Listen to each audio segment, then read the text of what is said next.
Tala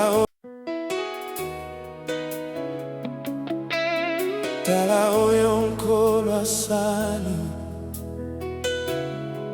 makambo nyonso ya malamu yotaka epai ya Nzambe.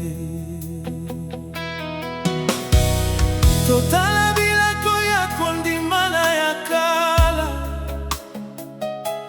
nyangwa Nzambe ezali ya kopesa biso bomengo,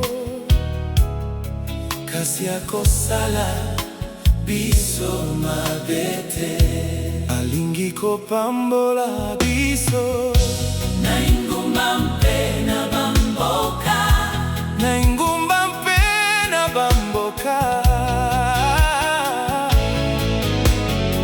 Ebundeli moko te oyo esalemi mpo na kobundisa biso, ekokoma malamu.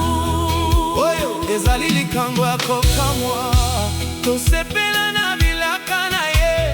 Tala oyo nkolo asali, azali kosala libela likambo ya malamu. Banda kala Nzambe abongolaka bato oyo babotaka te, mpe mpo babota afungolaki miso ya bato oyo bakufa miso, abikisaka bato oyo bazangelikya, abikisaka bato ya malamu.